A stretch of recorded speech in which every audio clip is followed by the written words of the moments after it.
Hello everyone. Today we are going to learn the organs of speech. The course outcome of the video is by the end of the lecture, the learners can name the organs and its function. Let me begin with the definition of it. As you all know, we use the organs of our body to produce speech sound, and those are called organs of speech. When we articulate, the various organs in our mouth work in different ways to produce a speech sound. When you look at the next diagram, actually the following diagram will tell you the organs we use for making a sound. They are the lips, teeth, hard palate, alveolar ridge, soft palate. For your information, soft palate is otherwise called as velum, uvula, and the various parts of the tongue also. Based on its articulation, speech organs can be divided into two types. They are active articulators and passive articulators. A common factor between these two is they help to articulate the sound of a language. It's quite common because we make a sound by using the active and the passive articulators. Anyhow, we'll see the active articulators and passive articulators also and how it varies. The articulators are muscle. The active articulators are muscle. So they move freely when we produce a sound. But in different, the passive articulators are made of bone. So they do not move freely when we make a sound. In this slide, here I have prepared a table for you to understand more about it. All the parts of the roof of the mouth are tagged as passive articulators. I told you already which the organs which are made of bone cannot move. So they are called as passive articulators. The first one is teeth. The upper teeth and the lower teeth are used to produce a lot of speech sound. For example, it and the, it and the. When we say these sounds, we could feel the tongue tip. We could feel the tongue tip is pushed. Tongue tip is forward between the upper and the lower teeth. You please repeat after me. You could feel it mentally and physically also.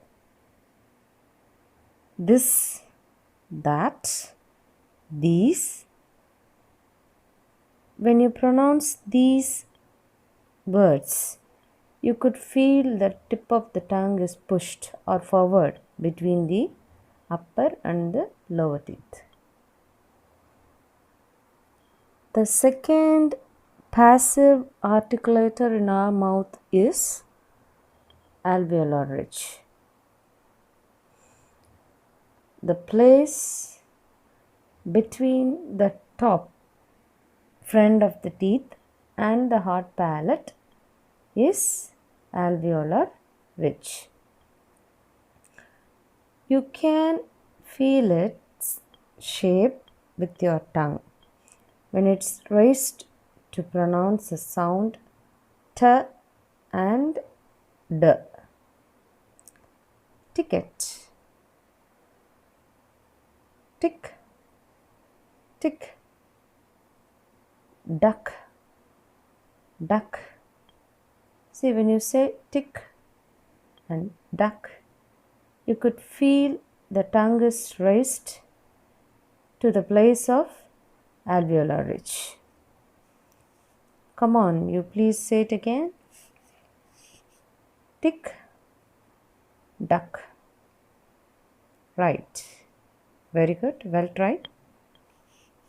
The next passive articulator is hard palate. The hard palate is often called the roof of the mouth.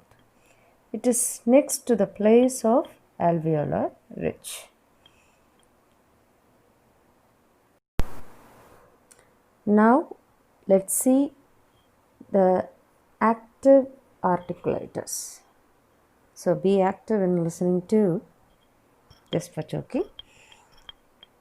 In general, the lower part of the mouth is movable. Lower lips and tongue are also movable. I told you already, the common factor of all the active articulator is all the parts is lowered in your human body. Let's look at lips now. Even most of the time your lower lip is seen moving then and there when you speak than the upper lips. So it is quite common, all the lower part of the mouth is movable and those are called as active articulators. The lips are very important in pronouncing a speech sound. As you all know, they can be pressed together to produce a sound p and b. See, when you say bag, ip, bag. You can even say pick,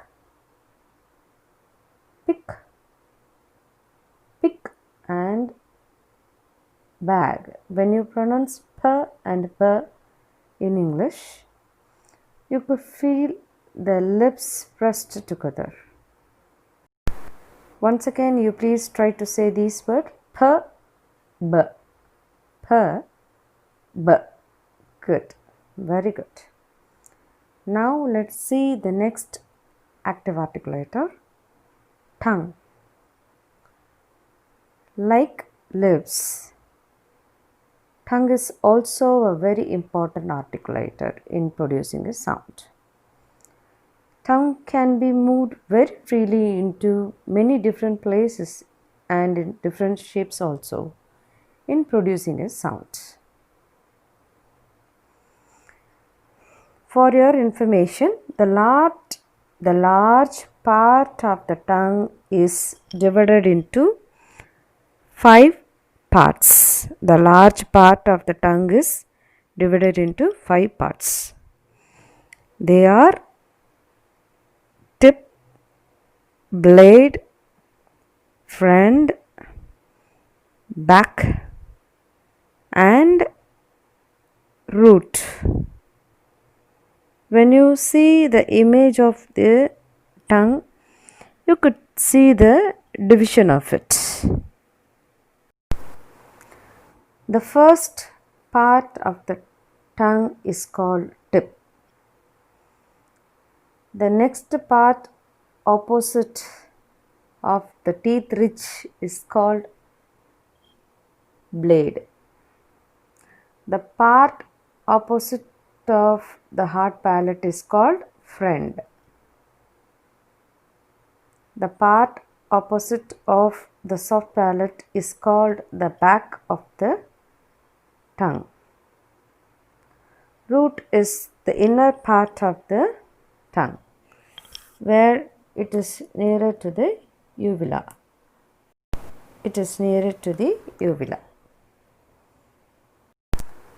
The next active articulator is soft palate. What is the another name for it? Velum. Good. You remember that? Okay. Velum or soft palate determines the air to pass through the nose or through the mouth. Generally, it is a part at the back of the roof of the mouth. Soft palate often sits behind the hard palate. I told you already, it allows the air either through the nose or through the mouth. When you pronounce the sound like k and g, the tongue is in contact with the lower side of the soft palate.